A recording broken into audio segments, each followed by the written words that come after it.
Welcome to the Cultivate Church Planting Podcast. I'm your host, Brian Kelly, and in today's episode, we're diving into a crucial aspect often overlooked in ministry, and that's friendship. Joining me are two of my friends, Mike Neglia and Clay Worrell. Mike and Clay bring unique perspectives on the transformative power of authentic connections in church leadership and church planting. We believe friendships aren't just important, they're foundational to thriving ministry. Let's dig in. Welcome to the Cultivate Church Planting Podcast. I'm here with two handsome gentlemen from the country of Ireland. What? No, not exactly. That's not, no, like we're not that handsome. Oh, we've got Mike Neglia, who is and has been living in Ireland for the past 20 years. Wow. Are you serious? 20 years? Yep. As of June marked 20 years. 20 years. It's crazy. And we've got Clay Worrell, the executive director of the Calvary Global Network, and our good friend, pretty generally all-around good guy, I would say. That's nice. Last time you got mad, you were on the podcast, and then you got mad because I didn't say you were my friend. Yeah, you didn't. And you say that about literally every guest. I do, actually. Guests that you have way less of a friendship with than me. I sometimes say they're my good friend about them. And you didn't even call me your friend. I said just guest. Yeah. Yeah. I am so constrictive and restrictive about who I call a friend. It's true. He's very particular. Brian, you're my friend. Oh, That's a big deal. man. Yeah. That's a big deal. Podcast over. Yeah. Mission That's it. accomplished. No, I think can I rant? I you do whatever you think want. that like Facebook and whatever like has just like really delegitimized the term friend. Like friend, I think is like a theological term. Friend is something like special and valuable. Like there's people that are like acquaintance, like I call a friendly acquaintance. I think there's people that I'm friendly with, but like a friend is something like special and rare. Yeah. Maybe that should be what we talk about in this podcast. Okay. Friendship. Today's episode is about friendship. Church planting and friendship. Church planting and friendship. Yes, Okay, let's let's do it. Yeah. So what we need to get first from you, Mike, and this is, for those of you who are listening at the moment, we are meeting together for a CGN Vision meeting, and these guys are so hard to get time with because they're busy, they're important people. They live in other countries. Well, Clay doesn't. He lives here. I live Boring. here. But Mike does. But we got together, and this is kind of unscripted. So the first question I'm going to ask Mike, and I say that so that people will not, their expectations might come down. You haven't had weeks to prepare for this podcast. Yeah. I need the definition, biblical definition of friend. Wow. Okay. See, okay, I think what it speaks about Abraham being friends with God, but it doesn't define it.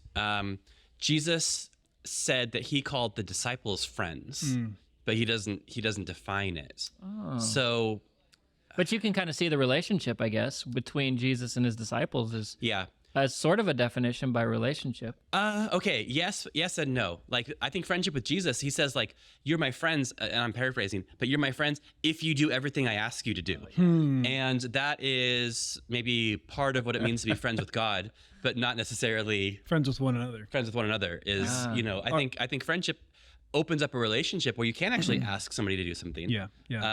But if they don't do what you ask them to do, that's not the end of the friendship. Like yesterday, Mike, you asked me to pick you up from LAX. Yeah. And I said no. Yeah. But I will What? pick you up. Well, listen. I said, but I will pick you up in LA. Yeah. Right off the 5. So we compromised. Yeah.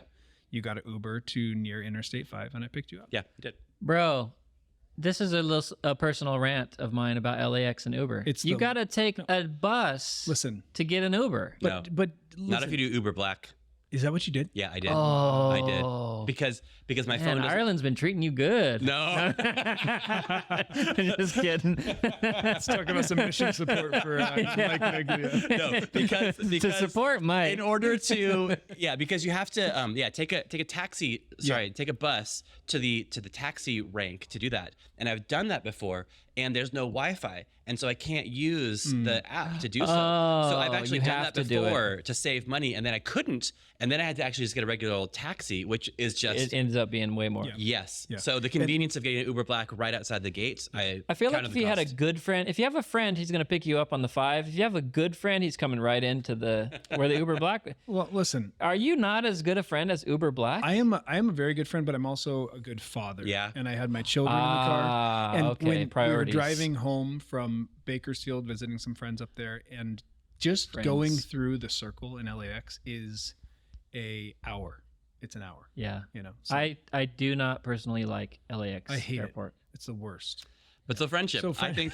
Yeah, get back. You know what else I know about Mike? This is because I'm his friend. Yeah. Is he doesn't like Podcast banter. He doesn't like podcast banter. He likes a wants to certain turn it on Yeah. and get to the content. Right. What do I want to? I want to hear what I want to know. When I listen to podcasts, you know how I usually push play, Yeah. and then I usually hit the skip button like 4 or 5 times Yeah. to get to the content. Wow. You know what's funny? I do that too. I do that with YouTube videos too. If I'm trying to figure something out, like I'm building like a video game hack. Sometimes, yeah. Yeah. So friendship is never really defined in the Bible, but most things aren't. It's kind of like shown rather than told. I think that there's the divine friendship, Abraham and God, Jesus and the disciples. But I think like some significant friendships would be like David and Jonathan, Ruth and Naomi. That's a good one. These kind of like side by side, peer to peer Yeah. friendships. And I think, with each of those, they're like committing to one another. Yeah. And there is like, again, it's not a light thing. Jonathan committed himself to David. Ruth committed herself to Naomi. And because of that, then they kind of like partnered in things, and they were able to like get stuff done. Yeah. And It was a deeper relationship than just like for example, a work relationship or something like that. It's not at that family level. Although if we're in Christ, we have a family relationship as well. What about you, Clay? Yeah, friend. Friend. So I think it's interesting. Excuse me. Thinking about reflecting on friendship in this day and age. We have a culture, and we're in a season in history where things have been so hyper sexualized to where I think it's actually been at the detriment of true, intimate, and genuine friendship. And you see it in things like. I mean, even David and Jonathan, there's been accusations about them being actually gay. Oh, yeah. Because it's like, that relationship is way too intimate to be a strict friendship. Yeah. But that's not true. A friendship should be deeper and intimate than a normal 100%. relationship that you would have with someone. Yeah, and so I think that it's something that's super significant. God created us for friendship. There's obviously different categories of relationships, but I think that friendship is I want to ask about friendship in the context of church planting, but before I do, I'm curious. And again, we haven't thought about these questions, and you guys feel free to ask me too, because I'm throwing you some pretty tough ones here. How many friends, real friends, biblical friends, would you say that you have?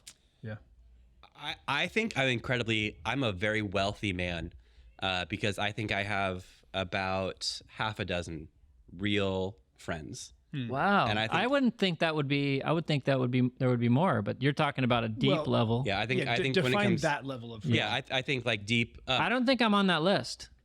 I think I'm not in that group. I don't feel bad about it. I just think that you're describing a group that. Yeah, Mike. I was hoping I was. I'm just kidding. You could be, but we need 10 years. That's what I mean. Yeah. Is that comes from time. Yeah. Like, okay, in the Irish language, there's a phrase, anam cara, which means like a soul friend. And that is, kind of this deep, and actually in ancient Ireland, like a anam cara would be kind of almost like a confessor. It would be somebody that you would like, we use words now like accountability partner, but this would be similar to an accountability partner, but you would kind of like would confess your sins, challenges, and struggles. Someone you can trust completely with every area of life. Yeah, and in St.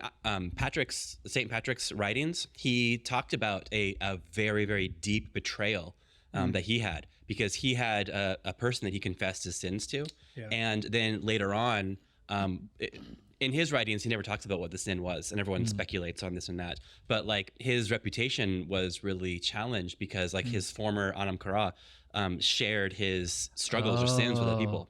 And so, yeah, when I consider like what is a deep soul friend, it's somebody who, and don't take this out of context, but like somebody who could get me fired, you know? Yeah. Somebody who, I get it. And again, not that I've done things that deserve to be fired. Tell us what they are. We're all friends here. Or should I tell you what they are? You tell us. but that ongoing, So I think having 6 or 7 is a rare thing. Yeah. Wow. And to be, you know, like I'm a 40-year-old man. Yeah. I'm in a category of guys that usually are very, very lonely. Yeah. And I count myself, like I said, incredibly wealthy and rich and blessed. That's interesting. Yeah, Clay? and so I'm in about the same boat, largely because that group we share. Overlapping. Right? How long have you known each other? 15 years. Almost 15 years. Are you in each other's 6? Yeah. Yes. Yeah. Okay, good. That would be awkward if you weren't. So, but what's interesting, and without going into too much detail about this, but we kind of stumbled into this really deep, intimate group of friends that we have through like old messaging app and a group. AOL Online? No, I forget even what it was, but a group was established, and then it kind of went through a few, seasons, and some people were weeded out and stuff. But then it created this really, really intimate group that's been together now for over 10 years, well over 10 years. And so I'm probably in a similar boat where I've got 6 or 7 really, really deep, close friends. Not all of them are in that same group that we share. But yeah, it's a unique thing, and I do feel incredibly, like you said, Mike, wealthy to have that. Yeah. What role? Let's get to church planting for a minute here. When you talk about friendship and church planting, because one of the big complaints and one of the big reasons, as a matter of fact, people stop ministry in general, but especially early on when they're planting a church, is loneliness. They don't feel connected. They don't feel like anybody's with them. They don't have the support. They haven't developed that team. And, we always talk about it, and we have episodes about this too, about, creating teams and getting the right people on board and stuff. But I don't think we should minimize the importance of friendship in that kind of endeavor. So maybe a little bit of personal stories from each of you, because Mike, you planted in Ireland. Yeah. Clay, you also planted in Ireland. Yes. Yeah. And planted elsewhere as well. We've already heard your story in another episode, but maybe a little bit more from link in the show notes. Yeah.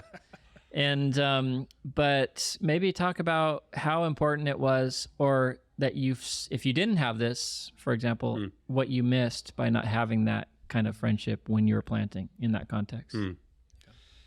Yeah, a lot of potential answers. I guess maybe I'll fast forward to, if I could, like, becoming friends with Clay. If that's origin story. Okay. Well, that's nice. I mean, so I was in Cork, and I was there for a long time, maybe 5, 6 years before you arrived in the country. And there's so much, just basically we were the same age, we're into the same stuff. Yeah. But it was essentially kind of like a resource sharing. I think like you mailed me a book, and then it was a matter, as you were like working towards planting Calvary Waterford, like myself and then people from Calvary Cork, we were kind of involved in that, and then we're taking over kind of the midweek study, going back and forth. So it's kind of like we had this shared like mission, Yes. What was the distance between the two places? 2 hours and 15 minutes. Okay, so doable. Yeah. Mm-hmm. Yeah. So I think like on the one hand, like drawn together because of like a shared passion. I want to see healthy churches planted in Ireland. So do you. Yeah. We want unsaved Irish people and people who live in Ireland to get to know Jesus. And so we had that same mission. Yes. And so we're working on the same goal. Yeah. And then as we're working on the same goal, like there is like a growing affinity, camaraderie. And then it kind of comes into, I don't know, the first time that you kind of go beyond just a matter of like, hey, give me some advice on appointing elders, or, you kind of practical stuff. So it's those types of things. And those are really, really good to, or, hey, how can I navigate this Irish culture, this or that, But then when it comes down to like, having a hard time, me and my wife are really going through a challenging week, like real stuff. Yeah, real stuff. And I helped Clay through that challenging week that he had. It's the only one we've ever had. What else did you help him through? Yeah, but I think when we need these peer-to-peer relationships, and I think even so much of what Cultivate does is that type of stuff, establishing a board, bylaws, best practices, and that's really, really good. And then there's that special thing when it kind of goes beyond that, and it's like, well, here's kind of a glimpse into like my heart, and you kind of trust somebody with something small. And then they look after it, and then that's where they gain the trust over time, and friendship is created. So the question is how church planting and friendship, and there's a lot of potential things, but I'm going to say that's kind of how a fellow church planter, a peer, became a lifelong friend. Yes. Wow. We cared about the same things, and then as we cared about the same things together, and then wanted to help each other in that, then it became a matter of I see a friend in you. Yeah, that's interesting because you think about you're in the trenches with someone, a battlefield scenario. You hear that you get lifelong brothers. Yes, they're called brothers. Even if they're not Christian context, they're my brother because we were together in this difficult time in this battle or whatever it was. Yeah, and I think it's a similar kind of bond, but more so because of the work of the Holy Spirit and the Lord is weaving together. In those friendships. Clay? Trauma bond. Trauma bond. Yeah, it is interesting because there's. I think we have to address a couple different things. One, for church planters or prospective church planters, something that we can instruct to do is don't isolate yourself. You know what I mean?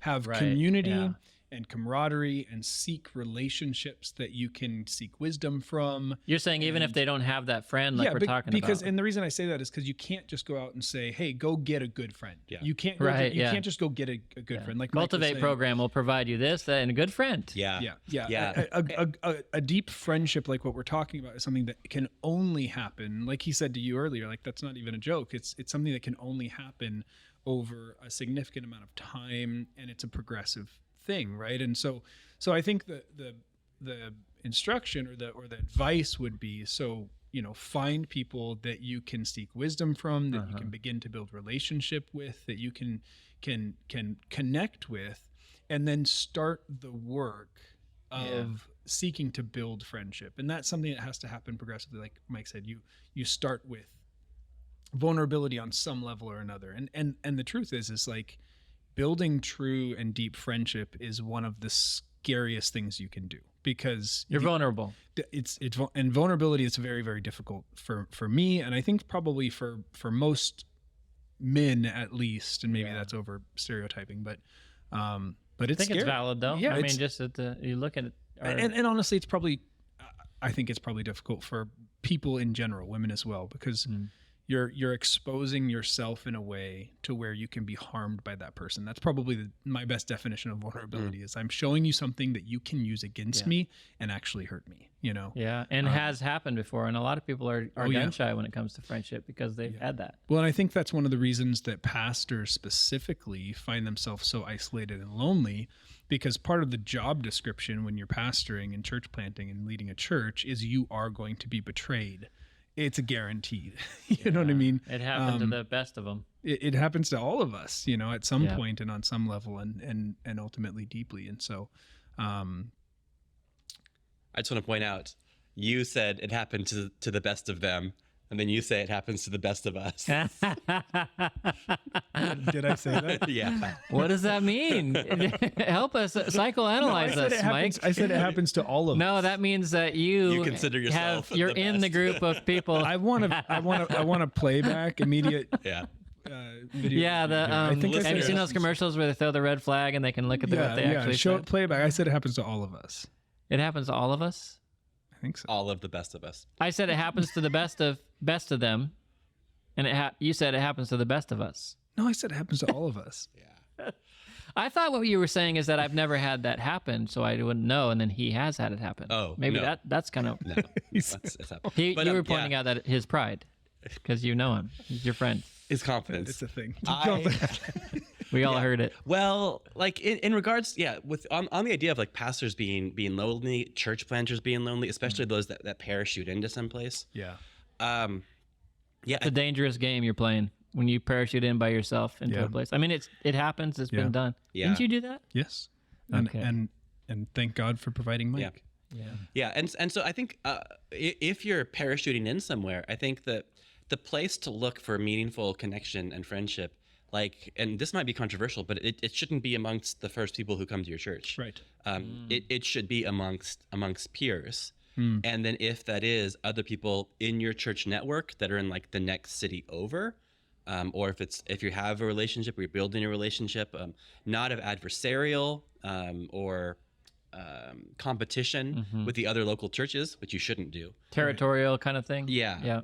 But like, who are the other mature leaders in your area that you might develop like a friendship? But then going around, as you were kind of saying, going around looking for a friend is a very vulnerable place, especially if you're going to be like, just kind of open about like, hey, I'm Mike, I'm looking for a friend. Yeah. You're not going to get one. That's the quickest way to That's not the quickest get a way, friend. to come off as weird and not get a friend. But like, it's a Wanna be matter my of like, I want, like, I share this passion with you. Let's, and then out of that, and it's necessary, and everybody wants that. It's almost like, I'm thinking of like the marriage relationship, because you're walking around looking. We're all married here happily, all of us. But we've got people in our churches single that want to be married, godly people. They're looking for that connection, and I think it's a very similar thing with that deep friendship that can help. Is there like a Tinder for friendship? I think there was. I read an article recently. I can't think of it. I'll link in the description. But I've never used Tinder though. But that's my But I think that there was some sort of a after my day. There was some sort of a like a Tinder for friends, and it was like it was abysmal because exactly it. Friender. Yeah, Friender. Because people looking for friends. It's not a good match. But what does work is affinity groups. Join a soccer club. Join a stamp collecting club. Yeah. You'll find friends there. And as you have this shared passion, then friendship goes. But it's like it's nobody can stand the weight of just somebody. Or join a club of other pastors and ministers in your city or your community, like you said. That's a great place to. I mean, we haven't stayed long in the places that we've planted churches, but I have developed those friendships. Yeah, certainly. Yeah. And I have some good, let's say burgeoning potential friendships, even right now with other pastors in my city. I kind of, to some degree parachuted in, and I've been there long enough that now there's younger Baptist pastors and I'm kind of the older guy. So there's two of them, two young Baptist guys, and I've started a book club together. We're going through a book. And again, I don't want to come off as like I'm discipling them. I'm not. He gets choked up, ladies and gentlemen, when he starts talking about these friends. I don't want. They're my friends. I don't want to. Again, I'm not like this old sage. Like the three of us. But you kind of are. I mean, I know that you're a humble guy. I mean, in all seriousness, but you do have that. You've been there. You've done the work. Yeah.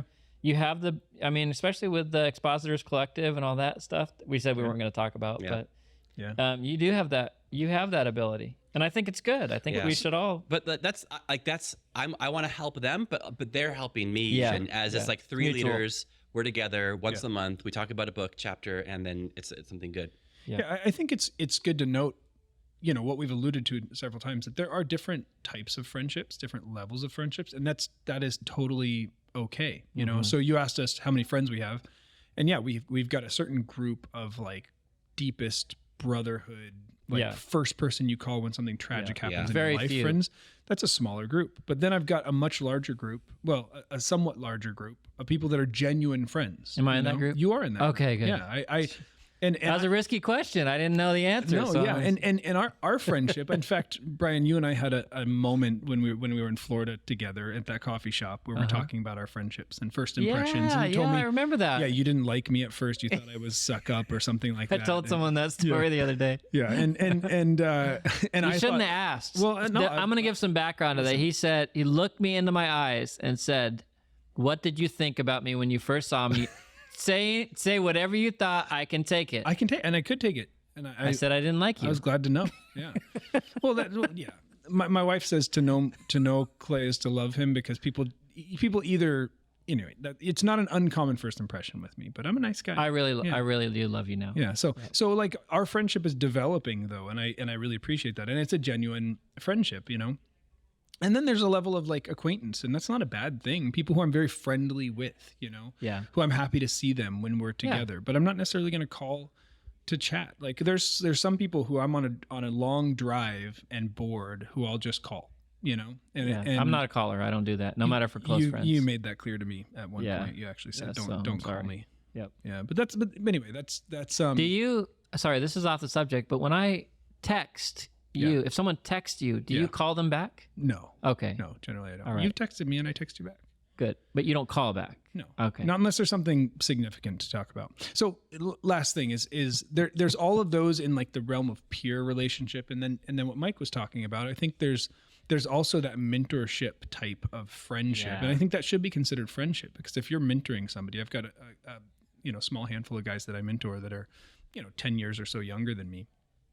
And in that relationship, I'm not just some like instructor telling them how to live their lives. Yeah. I share my life with them. So I consider those younger men Rabbi, my friends, and there you go. And and vice versa. And then I also have people who are 10 plus years my it's so senior. important. I think this is a topic that, is just so valuable and important to have those relationships and friendships. I'm glad that you recommended that we talk about this. Yeah. Can I ask a question? Sure. I'm not entirely sure even, where this will go, but can a pastor or church planter be friends with people in his church? Yeah, I'm glad you asked that question, because you said this might be controversial, but you need to get someone who's a friend that's not part of your initial church plant congregation. Don't turn that back on us. You answer the question. Oh, you're asking me?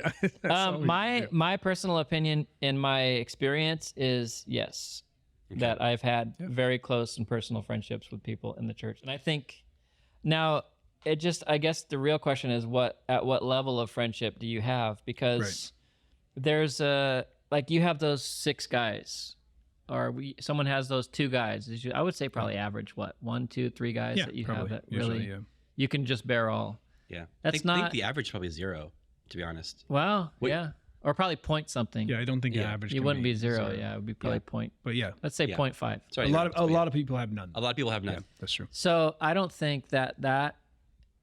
Maybe there is that person in your congregation though, but I get what you're saying as far as you need to have that outside person that you can really feel like you can say everything to. That's not going to go to sister so-and-so or say this at the prayer meeting or I'm not going to that Bible study because I know this about whatever, that sort of thing. But I don't know. What do you think? I think yes, definitely friendships, but I don't know how deep of friendships. Yeah, I think the answer is yes as well. In my experience, there is another level of complexity on the relationship. But I think oftentimes the idea that, no, you can't be friends with people in your church comes from more of like an authoritarian mindset where it's like, well, I'm the pastor, therefore I have to retain this authority. Yeah, I've got to keep up a facade of I'm to where it's perfect. Like, I've got, or else you won't listen to me. If you know that I have problems, you won't listen to me. Yeah, and I disagree with that. Of course. Philosophically in regards to just ministry and posture and what it means to be a pastor. I don't think we need to keep up this image of being perfect and whatnot. I think the best pastoral ministry can happen from the context of 2 broken people following Jesus together. Mm-hmm. And that's not to say that there's nothing to spiritual authority. It's very biblical as well. Or a higher calling of accountability as far as personal life and that sort of thing. 100%. Yeah. But the one place where it does come in is that idea of confidentiality. Because there will be some things, and this is an authoritarian thing, but there will be some things that and that you're struggling with and dealing with as the pastor of a church or one of the pastors of a church that perhaps you can't share with somebody who is in the church and not in that same level of leadership in the church. And so at that point, maybe there will be some things that are your deepest struggles that you're dealing with that you are unable to share with somebody. The exception to that rule obviously would be if you've got a team of elders, and for me at least, the strongest friendships that I've built in my local church have been with those who have been raised up or were being raised up to be elders alongside. Because they would be peers in a sense. Yeah, and then they become peers. Yeah. And I'm drawn to that type of person anyway, so that's the most natural friendship I'm going to have. at which point that issue isn't a problem anymore. Great questions, Mike. What else? What else you got? I mean, on that, I would just say, yeah, agreed. And then there really has got to be, like maybe even levels of accountability to make sure that you're not, let's say, promoting your friends, Right? Giving opportunities to them that you aren't giving to other people. Right. And like we recently brought a new elder on board, and there was quite an interview process that we had with him. And then we spoke to him about like even some imagined situations, like what if your friend was doing this and this? Like, you're hypothetical kind we of have stuff. to make decisions as an elder board about the health of the church. Yes, and it can't just be around like, but your buddies get a pass on X, Y, or Z. And so I think that, we've had situations where certain elders have like recused themselves from situations.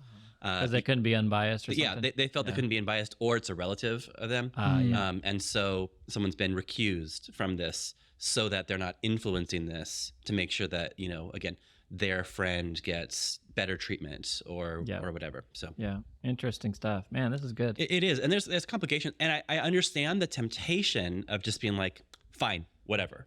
No friends. Yeah, exactly. My friends are it's the Calvary Chapel pastor in the next city over, and that's it. Doesn't know anything about what's going on here. Yeah. He's my friend. I've got one more thing, because I'm just thinking as we're talking about the potential listener who's sitting there thinking, I want friends. I was thinking of that listener as well. I don't have friends, and you're telling me that if I go out and just look for friends, I'm going to fail. And so I think, and maybe this is like overly simplistic and cliche, but I think a really simple like word for that person is, don't go out looking to find yourself a friend, go out looking to be a friend, because it kind of flips it, right? Where it's simple but profound. I mean, that's a real thing. It's like any relationship, you know what I mean? Like where a Christian relationship is one of giving of yourself, mutually giving of yourself, therefore mutually benefiting one another. And in marriage, this is true, right? That how often do we deal with this in marriage counseling? You're so focused on your wife doing better and what she's doing you're wrong. not focusing on what you're supposed to be doing. Flip it. And if you're both focusing on that, then guess what? Things are going to be a heck of a lot better. And so I think that's probably a good, just really simple and practical thing, is like, seek how you can be a good friend to people who you look up to, people who you want to be influenced by, because your friends are inevitably going to influence you. You're going to become like one another. So identify people that you look up to, that you want to be like, and see how you can be a friend to them without being overly intrusive by serving them, loving them, and seeing what happens. And then don't force it, Have you seen that meme with, it's the Kermit meme where he's like sad looking out the window and it's raining? And it says something like, when the pastor preaches a sermon about how you need to be nice to the person that's lonely and depressed, and then after the service, everybody comes and talks to you. This guy needs a friend. Don't be that guy. Don't be that guy. So, but I love that. That's a great word of, what does the Bible say? If you would desire to have friends, you must show yourself to be friendly, or something like that. Yeah. The King James translation says, he who desires friends must prove himself friendly. Right, and there's a different... but then like every other translation says something different, completely different. So, hey, King James. Turns out King James. Turns out they got it right. 1611. 1611 straight from heaven. Am I right? Yeah. All right, last question, Mike. What is it going to be? We're going to answer it. Oh, dang. Tables have turned. I think we've covered some pretty good stuff. Okay, maybe, Can your wife be your best friend? Oh, okay. That's a good last question. All right. I would say yes/no. Should I explain? I would expect the answer should be yes. Yes. But I would also think, I'm thinking through it, and I'm thinking there's got to be friendships that are different other than your wife that are on a deep level. Could you just explain my yes/no? He asked both of us. Well, no, I'm saying that's good. Because here's the thing. I don't think there should be any relationship in your life that's more intimate than the relationship with your wife, and on every level. Obviously with physical intimacy, but then Thanks for clarifying. But then we should have quit while we were ahead, man. We had some good stuff here. But then, but I think that's the same is true emotionally, and with just a friendship dynamic. Like if you're not friends with your wife, then you need to do some work in your marriage, you know? So that should be your most intimate relationship across the board. However, I think that there has to be, you can't look for 100% of your emotional intimacy or your friendship intimacy. You can get 100% of your physical intimacy from your wife, but you shouldn't look to her, or if you're a woman, to your husband for 100% of that, because that turns into an unsustainable relationship, because your expectation is too high. You're looking for all fair. of your fulfillment from one another. Yeah. That's So good. friendship is the healthiest thing for a marriage, if the husband and the wife both have deep, intimate friendships. Guys, the episode that we never knew that we needed, but we've always wanted, or however that goes. Yeah. The episode on Friends. Well, on that. Yeah, my wife, she's told me that that almost every woman that she knows wishes that her husband had more friends. Wow. Had more guy friends. Yeah. Because it puts so much pressure on the wife. That's interesting. To be the spouse and the friend. Yeah.